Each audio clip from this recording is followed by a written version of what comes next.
Hello dear students and friends, आज के इस लेक्चर में हम बात करने वाले हैं गॉस की प्रमेय के अनुप्रयोग। पिछले लेक्चर में मैंने बात किया था कि गॉस की प्रमेय क्या होती है और उससे रिलेटेड कुछ और चीज़ें होती हैं क्या, और इसका प्रूफ कैसे कर सकते हैं, इसका डेरिवेशन कैसे कर सकते हैं, वो हमने देखा था। इसकी उपपत्ति कराई थी। साथ ही साथ हमने कुछ सदिश, क्षेत्रफल सदिश के बारे में बात करा था, घन कोण के बारे में बात करा था और वैद्युत फ्लक्स के बारे में बात करी थी। आज हम गॉस की प्रमेय के बारे में बात करेंगे दोस्तों। तो गॉस की प्रमेय का जो योग है, मतलब जो इसका इस्तेमाल हम लोग करते हैं, मेनली इसका जो इस्तेमाल किया जाता है वो सतत आवेश वितरण के लिए करते हैं। किसके लिए करते हैं? सतत आवेश वितरण। यानी कि अगर हमारे पास में जो चार्ज है वो एक तरीके से यूनिफॉर्मली डिस्ट्रीब्यूटेड है, यानी कि एक समान रूप से वितरित है, तब हम इसको इस्तेमाल करेंगे। और अगर सिंगल सिंगल चार्ज है तो हम कोलामला लगाकर ही कर सकते हैं। तो सबसे पहले तो हम ये समझ लेते हैं कि सतत आवेश वितरण क्या होता है। सतत आवेश वितरण का मतलब है कि अगर हमारे पास में कोई भी वस्तु है, उसमें आवेश को एक समान रूप से वितरित कर दिया जाए।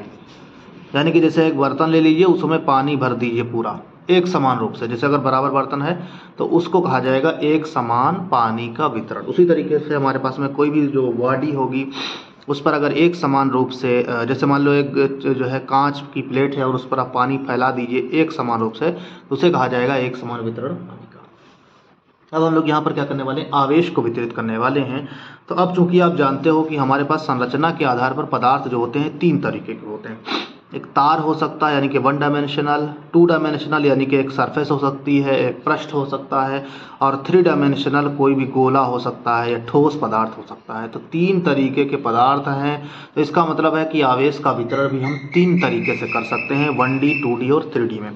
तो सबसे पहले हम देखते हैं कि रेखीय आवेश वितरण क्या होता है। तो दोस्तों, अगर हमारे पास में कोई तार है या कोई रेखा है, तो उस तार के अनुदिश या उस सरल रेखा के अनुदिश जो भी चार्ज का वितरण होता है, जो भी आवेश का वितरण किया जाता है, उसी को क्या कहते हैं?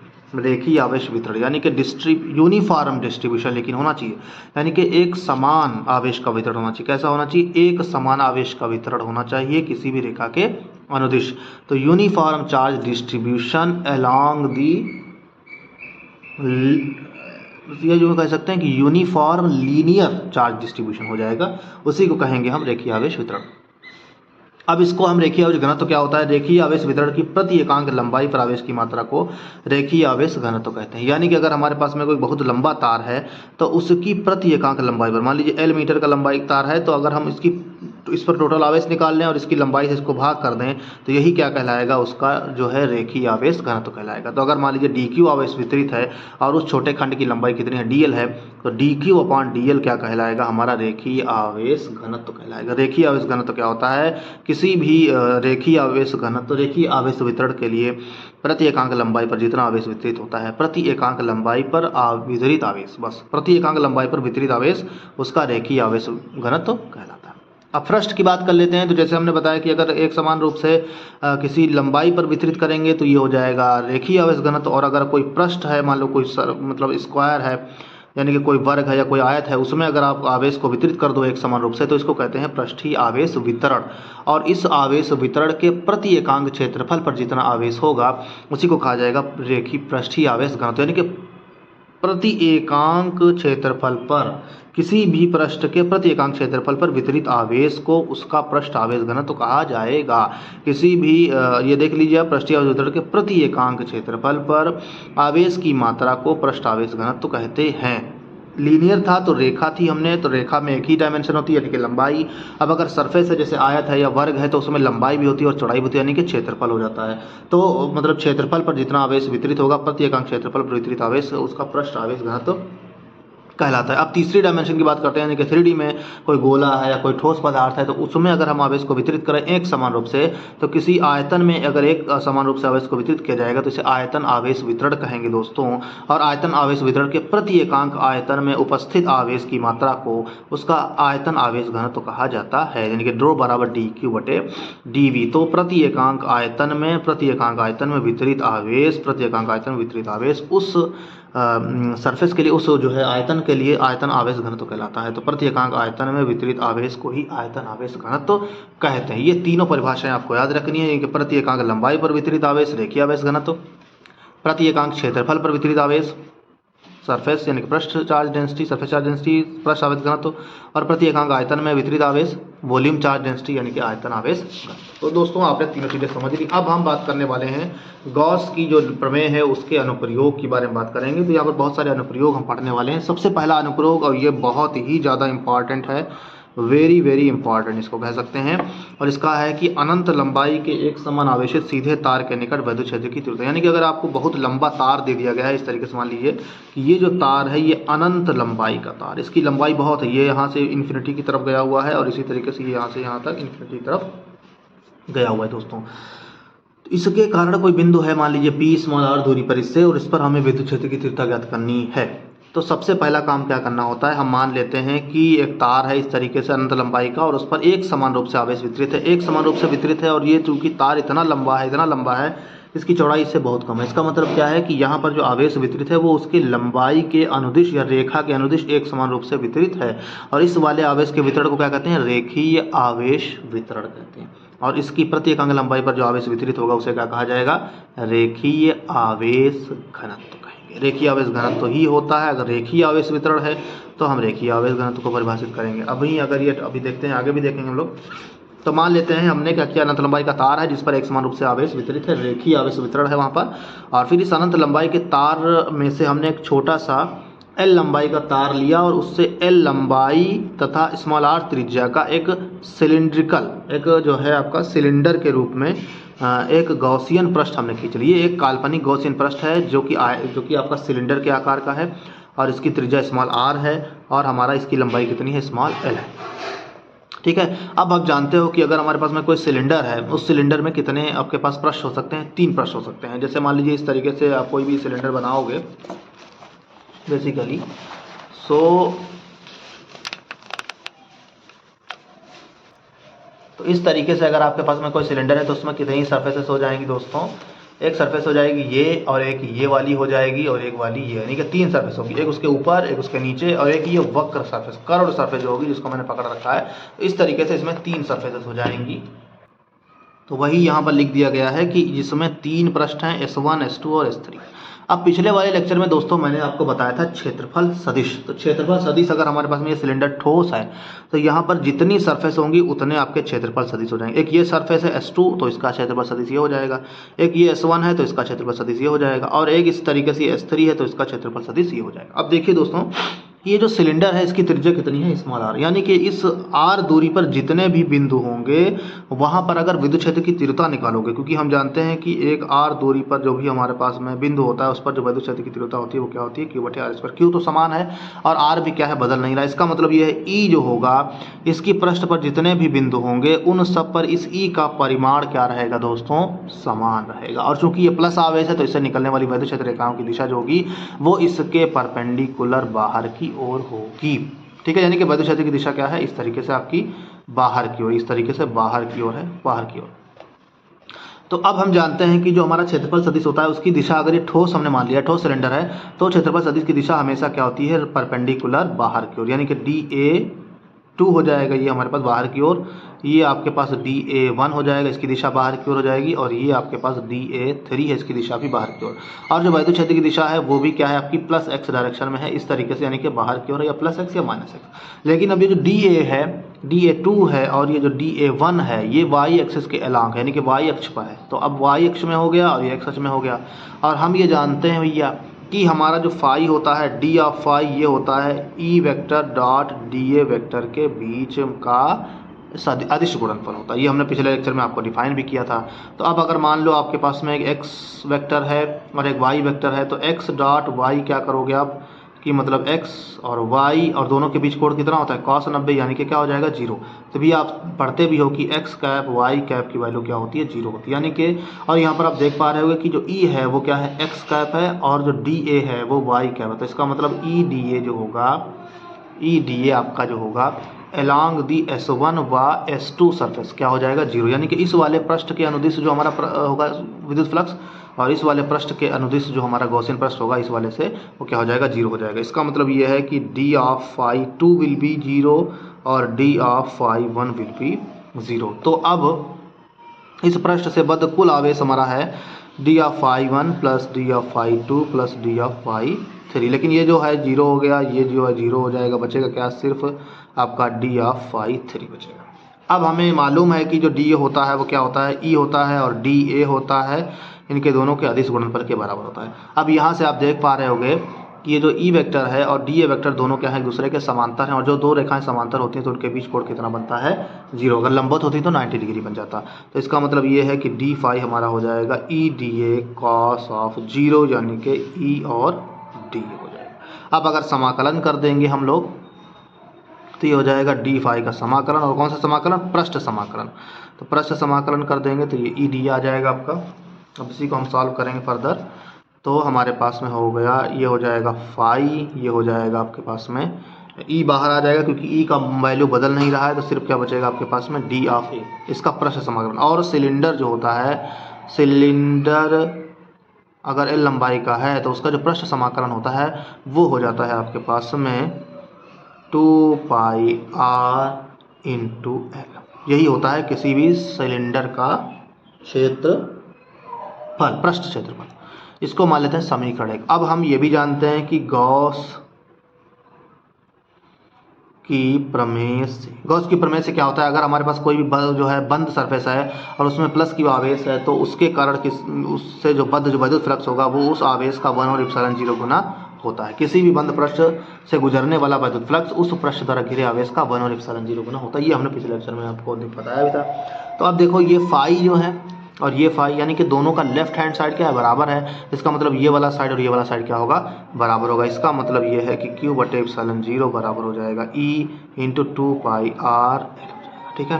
तो अब अगर हम इसको देखें तो E बराबर हो जाएगा आपका Q बटे दिस 2 पाई इप्सिलॉन 0 RL, ये आ जाएगा आपको, ठीक है। इसको आप ऐसे भी लिख सकते हो, या अगर आप इसको चाहो तो थोड़ा सा हम और इसमें जो है करेक्शन कर सकते हैं। और वो करेक्शन दोस्तों क्या होगा कि हम जानते हैं कि जो हमारा लैम्बडा है रेखीय आवेश घनत्व क्या होता है, प्रति एकांक लंबाई पर वितरित आवेश ही लैम्बडा है। तो इसका मतलब हमारा जो ई होगा, जो कि हमारा है 2 पाई इप्सिलॉन 0 आर एल, तो ये Q और L ये बन जाएगा आपका लैम्बडा। तो लैम्बडा बटे 2 पाई इप्सिलॉन 0 और R। इसका मतलब ये है कि ई जो है हमारा लैम्बडा बटे 2 पाई इप्सिलॉन 0 या 1 बटे लैम्बडा बटे R के प्रोपोर्शनल। इसका मतलब ये है कि अगर लैम्बडा कांस्टेंट रहे तो ई जो है वो हमारा 1 और R के प्रोपोर्शनल है, यानी कि तार से जितना दूर जाओगे आप विद्युत क्षेत्र की तीव्रता क्या होगी, उतनी ही कम होती रहेगी, ठीक है। तो इसको एक बार और देख लीजिए आप, बहुत ही सिंपल सा क्वेश्चन है ये, किस तरीके से हमने देखना है इसको। तो हमने मान लिया कि जो है एक अनंत लंबाई का तार है इस तरीके से, और उसमें से हमने एल लंबाई का एक कट कर लिया, और उस एल लंबाई का और स्मॉल आर त्रिज्या का एक गॉसियन पृष्ठ हमने खींच लिया सिलेंडर के आकार का। और फिर उस सिलेंडर के आकार में 3 सरफेस होंगी, एक ये होगी, एक ये होगी और एक ये होगी। अब यहाँ पर देखोगे क्षेत्रफल सदिश की दिशा जो होगी वो y अक्ष के अनुदिश है, और जो E है उसकी दिशा क्या है, हमारी x अक्ष के अनुदिश। यानी कि यहाँ पर देखोगे तो E वेक्टर हमारा ये हो जाएगा। अब E वेक्टर और DA वेक्टर के बीच कोण कितना बन रहा है दोस्तों, 90 अंश। यहाँ पर भी 90 अंश बन रहा है। और यहाँ पर जो क्षेत्रफल सदिश है उसकी दिशा क्या है, विद्युत क्षेत्र की दिशा में है। तो यहाँ पर थीटा बराबर 0 हो गया, यहाँ पर थीटा बराबर 90 डिग्री हो गया, और यहाँ पर भी थीटा बराबर क्या हो गया, 90 डिग्री हो गया। तो और हम ये जानते हैं कि जो फाई होता है हमारा वो विद्युत क्षेत्र की तीव्रता तथा क्षेत्रफल सदिश के अदिश गुणनफल के बराबर, यानी कि EDA कॉस थीटा, और कॉस 90 क्या होता है, 0। इसका मतलब इस वाले पृष्ठ से संबंधित कुल फ्लक्स और इससे फ्लक्स क्या हो जाएगा, 0 हो जाएगा। बचेगा क्या, सिर्फ दोस्तों क्या बचेगा, सरफेस बचेगी S3, that is d5 = d5 plus d5 plus d5 3, ये 0 हो गया, बचा d5 3। da3 कर लेंगे, दोनों को समाकलन कर देंगे। पृष्ठ समाकलन करने पर हमें टोटल फ्लक्स पता चल जाता है। तो जब हमने पृष्ठ समाकलन किया दोस्तों तो हमने पाया कि फाई बराबर दिस और 2 पाई RL हो गया। और गॉस की प्रमेय से हम जानते हैं कि किसी पृष्ठ से घिरा आवेश किसी भी पृष्ठ से बद्ध जो कुल विद्युत फ्लक्स होता है उस पृष्ठ द्वारा घिरे आवेश का 1 और इप्सिलॉन 0 गुना होता है। तो हमने ये लिख लिया। फिर हम जानते हैं कि जो हमारा रेखीय आवेश घनत्व होता है Q लैम्बडा बराबर Q बटे L होता है। तो इसका मतलब ये है कि हम Q बटे L की जगह लैम्बडा रख सकते हैं। तो इस तरीके से देखा तो इसका मतलब ये है कि विद्युत क्षेत्र की तीव्रता जो होती है वो तार से जो भी बिंदु होगा जहाँ पर हमें निकालनी है उस बिंदु की दूरी पर निर्भर करती है। जितनी दूर होगा बिंदु उतना ही उस पर कम विद्युत क्षेत्र की तीव्रता लगेगी, यानी कि उतना विद्युत बल उस पर कम लगेगा। तो दोस्तों मुझे लगता है आपको ये समझ में आ गया होगा। अब हम लोग आगे बढ़ते हैं नेक्स्ट क्वेश्चन की ओर। तो नेक्स्ट है हमारे पास में कि अनंत विस्तार की एक समान आवेशित समतल चादर के निकट विद्युत क्षेत्र की तीव्रता। अनंत विस्तार ये भी बिल्कुल वैसा ही है जैसे अभी हमने अनंत तार। अब इसमें बस फर्क कितना है हमारे पास में कि ये एक मतलब सरफेस है, यानी कि एक प्लेन है, एक चादर है। और इस चादर के बारे में अगर हम बात करेंगे तो हमने बताया था आपको आवेश जो वितरण होता है, अगर हमारे पास 1 डायमेंशन में है तो वहाँ पर हम लैम्डा की बात करते हैं, 2 डायमेंशन में है तो हम सिग्मा की बात करेंगे, यानी कि पृष्ठ आवेश घनत्व की बात करेंगे। तो मान लेते हैं हमारे पास में एक अनंत लंबाई की आवेशित समतल चादर प्लेट, लेकिन ये कैसी है, अचालक प्लेट है। तो अचालक प्लेट का खास बात ये होती है कि इसके अंदर जितना भी आवेश होता है वो सब इसके अंदर उपस्थित होता है। तो समतल लंबाई की है, बहुत लंबी है, और इसमें जो है इसकी जो मोटाई है वो बहुत नगण्य है, लगभग लंबी चादर है। लेकिन तो हमने मान लिया कि जो है अनंत लंबाई की एक समतल चादर प्लेट है, उस पर धनावेश वितरित है, एक समान रूप से वितरित है, चादर पर पृष्ठ आवेश घनत्व सिग्मा है तथा चादर से स्मॉल r दूरी पर एक बिंदु P है जिस पर वैद्युत क्षेत्र की तीव्रता ज्ञात करनी है। तो स्मॉल r दूरी पर एक बिंदु है हमारे पास में, क्या नाम है उसका, स्मॉल p। अब क्या करेंगे, हमें वैद्युत क्षेत्र की तीव्रता निकालनी है। तो सबसे पहले हम क्या करते हैं, एक गॉसियन पृष्ठ खींचते हैं। क्या करते हैं दोस्तों, गॉसियन पृष्ठ खींचते हैं। तो ये गॉसियन पृष्ठ कैसा, सिलेंडर। अब फिर सिलेंडर है तो फिर 3 सरफेस होंगी, एक S1 हो जाएगी, एक S2 हो जाएगी और एक S3 हो जाएगी। सेम वही काम जैसे अभी हमने किया था। फिर अब क्या करेंगे, पृष्ठ क्षेत्रफल की दिशा देखेंगे। तो पृष्ठ क्षेत्रफल हमारा जो है, इस वाले पृष्ठ क्षेत्रफल की दिशा ये हो जाएगी, इस वाले पृष्ठ क्षेत्रफल की दिशा यहाँ हो जाएगी, लेकिन इस वाले पृष्ठ क्षेत्रफल की दिशा क्या हो जाएगी, परपेंडिकुलर ऊपर हुआ। अब हम जानते हैं कि धनावेश से वैद्युत क्षेत्र रेखाएं बाहर क्यों निकलती हैं, तो यहाँ निकलेंगी। इसका मतलब ये है कि जो ये वाली वैद्युत क्षेत्र होगा और इस तरीके से ये वाला वैद्युत क्षेत्र होगा, यानी कि पृष्ठ क्षेत्रफल d∅1 जो होगा और d∅2 जो होगा वो डज नॉट इक्वल टू 0 हो जाएगा। ठीक है, अब बचेगा क्या आपका d∅3 जीरो हो जाएगा, क्योंकि d∅3 के लिए हमारा थीटा बराबर कितना होगा, 90। अब देखिए यहाँ से जो हमारा जो dA3 है वो परपेंडिकुलर इस डायरेक्शन में होगा, y अक्ष में, और जो DE है, E है या इस तरीके से कहें तो इन दोनों के बीच कितना कोण बन गया, थीटा बराबर 90 अंश बन गया, क्योंकि ये परपेंडिकुलर बाहर की ओर होगा, ऊपर नीचे नहीं होगा। तो इस तरीके से इस वाले, अब यहाँ पर उल्टा हो गया, जैसे पिछले वाले में हम यही निकाल रहे थे, लेकिन अब यहाँ पर क्या है कि इसके कारण 0 हो जाएगा, बाकियों के कारण क्या होगा, होगा। तो अब क्या करेंगे, सीधे सीधे जोड़ देंगे। तो कुल फ्लक्स अगर हम निकालेंगे तो क्या हो जाएगा, कुल फ्लक्स पहले निकालते हैं। तो कुल फ्लक्स निकालेंगे तो d∅ बराबर हो जाएगा d∅1 प्लस d∅2 हो जाएगा। तो अब समाकलन कर देंगे, पृष्ठ समाकलन करेंगे इसका, तो ये हो जाएगा d∅1 पृष्ठ समाकलन प्लस d∅2 पृष्ठ समाकलन हो जाएगा। हम ये जानते हैं कि E हो जाएगा और हो जाएगा dA, E तो समान ही है सममिति के कारण, तो ये क्या बचेगा, E ऑफ dA बचेगा आपके पास में, dA पृष्ठ समाकलन। अब देखो दोनों राशियां बराबर ही होंगी, क्योंकि पृष्ठ क्षेत्रफल तो समान ही रहेगा। अगर अनंत लंबाई का है, दोनों तरफ का पृष्ठ कैसा रहेगा, जैसे मान लो कि वर्ग है हमारे पास में, चादर है, तो उसका ये वाला पृष्ठ और ये वाला पृष्ठ लगभग क्या रहेगा, बराबर ही रहेगा। तो E हो जाएगा, यानी कि EA प्लस EA, अगर हम A क्षेत्रफल मान लें टोटल, तो उसको हम क्या कर सकते हैं, समाकलन dA बराबर हो जाएगा A। तो ये हो जाएगा बेसिकली 2EA, और ये किसके बराबर है, 5। समीकरण 1। सबसे पहला काम हमने क्या करना है, इस वाले मेथड से, यानी कि फाई बराबर EDS cos थीटा, यानी कि विद्युत फ्लक्स की परिभाषा से हमें एक फाई निकालना है।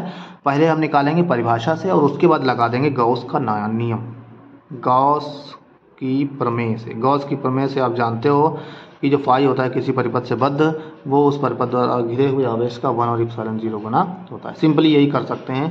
तो अब आ जाइए, हम समीकरण 2 मान लेते हैं, समीकरण 1 व 2 से। तो क्या हो जाएगा आपके पास में, Q बटे एप्सिलॉन 0 बराबर 2EA। तो E बराबर हो जाएगा आपके पास में Q बटे 2A एप्सिलॉन 0। अब यहाँ पर आप देख सकते हो, मैंने अभी बताया था आपको कि सिग्मा जो होता है प्रति एकांक क्षेत्रफल पर वितरित आवेश क्या कहलाता है, उसका सिग्मा कहलाता है। तो यहाँ सीधे सीधे ये जो होगा वो सिग्मा बन जाएगा, यानी कि E बन जाएगा आपके पास में सिग्मा बटे 2 एप्सिलॉन 0।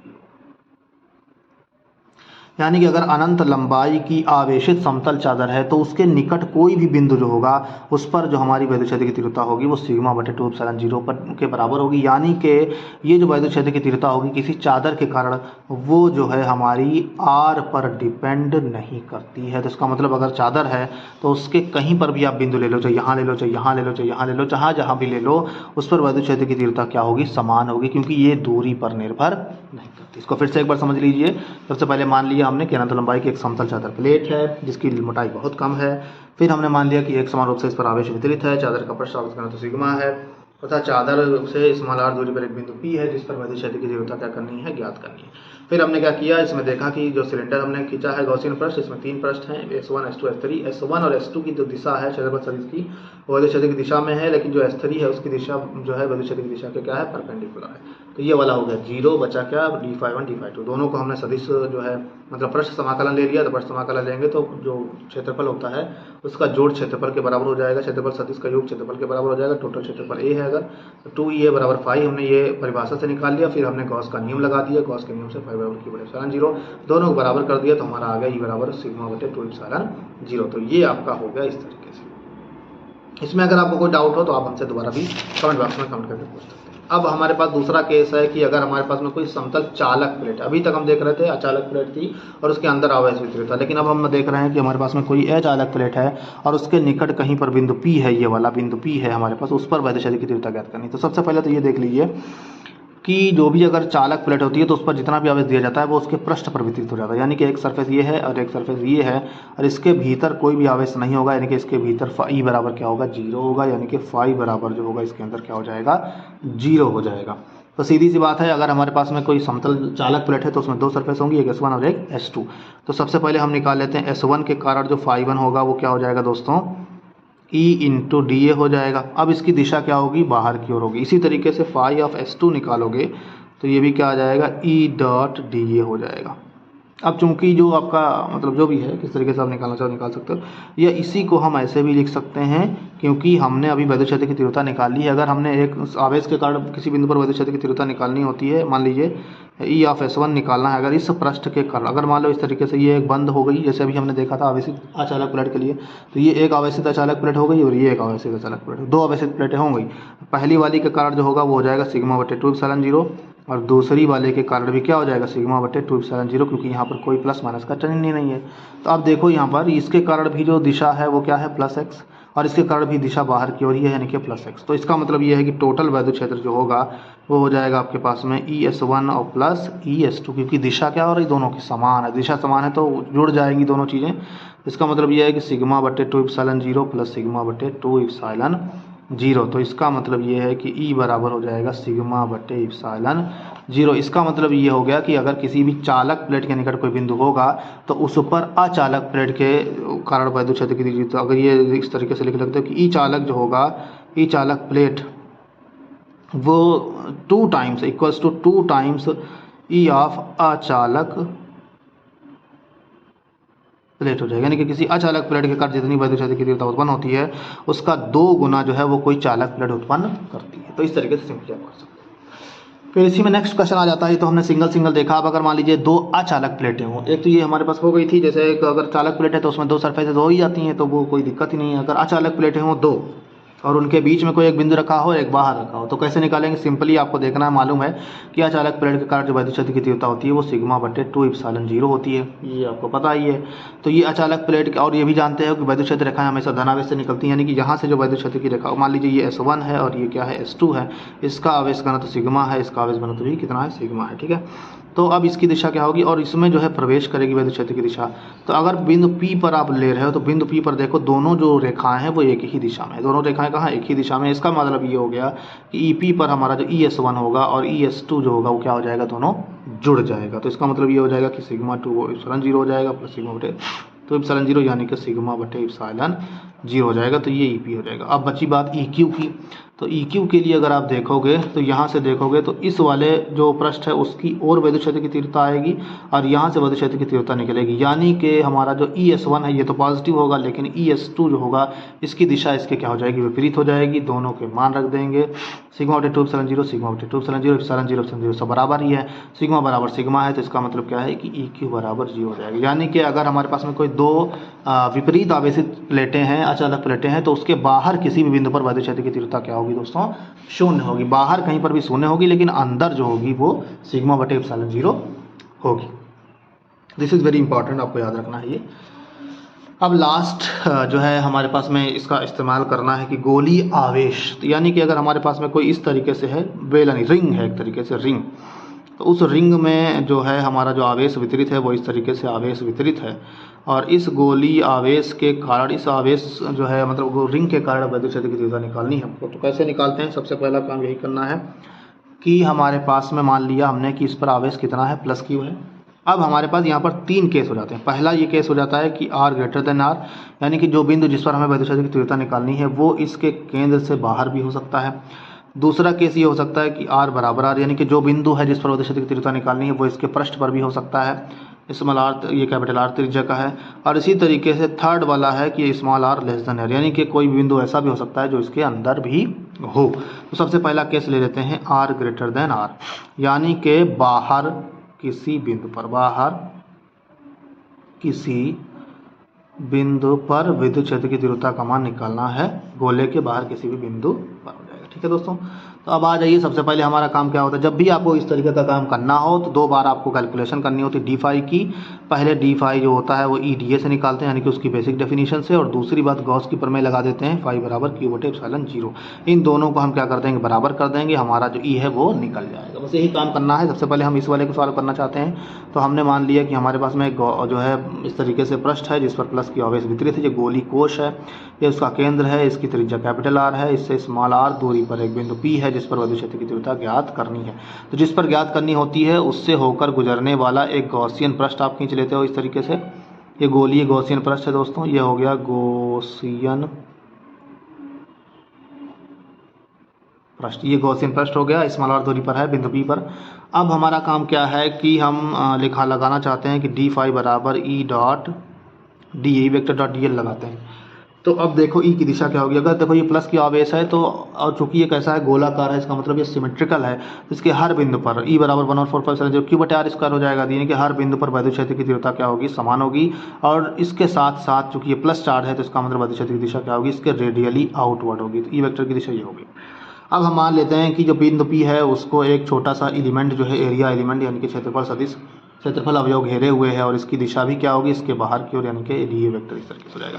इसका मतलब ये है कि ई वेक्टर व डी वेक्टर के बीच का जो कोण है थीटा वो कितना हो गया, 0 डिग्री हो गया। तो इसका मतलब ये क्योंकि समांतर हो गया, यहाँ से देख सकते हो आप कि डी ए वेक्टर जो है परपेंडिकुलर होगा इसी तरीके से, तो ये हो जाएगा ई ऑफ डी ए।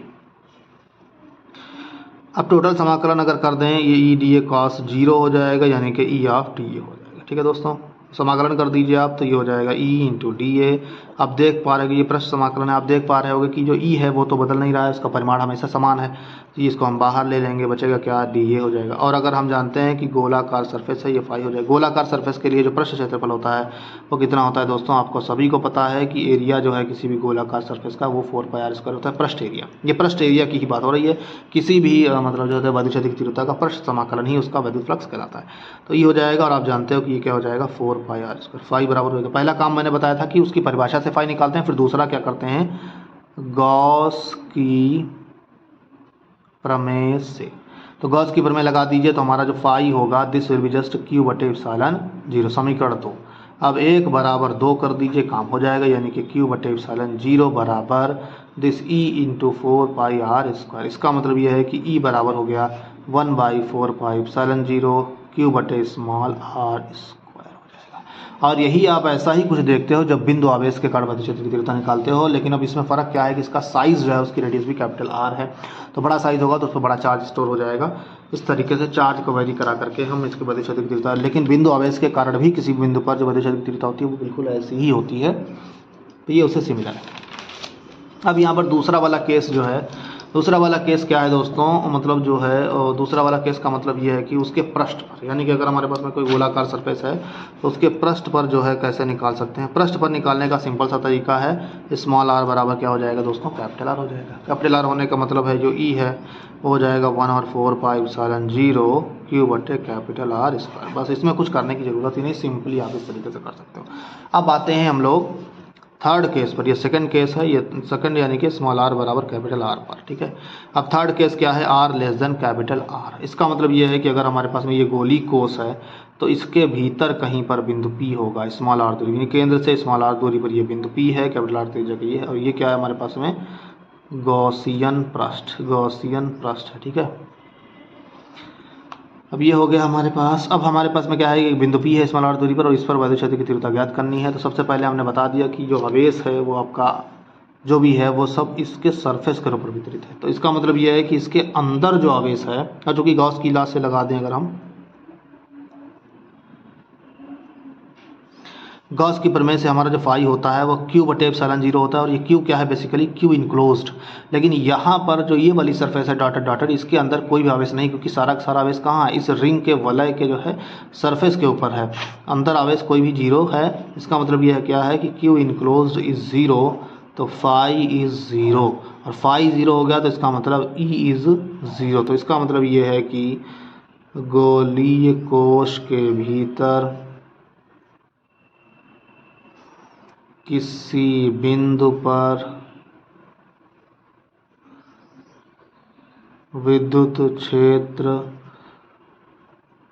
की तीव्रता शून्य होती है। क्या होती है? शून्य होती है। तो इस तरीके से आप इसको कैलकुलेट कर सकते हो एंड ऑल दोज थिंग्स। तो आशा करता हूँ दोस्तों आपको ये वीडियो पसंद आई होगी। अगर आपको ये वीडियो पसंद आती है तो प्लीज़ लाइक शेयर करें और साथ ही साथ सब्सक्राइब करें, और जो भी आपके दोस्त लोग हैं पढ़ रहे हैं उनको शेयर करें ताकि उनका भी भला हो सके। Thanks for watching.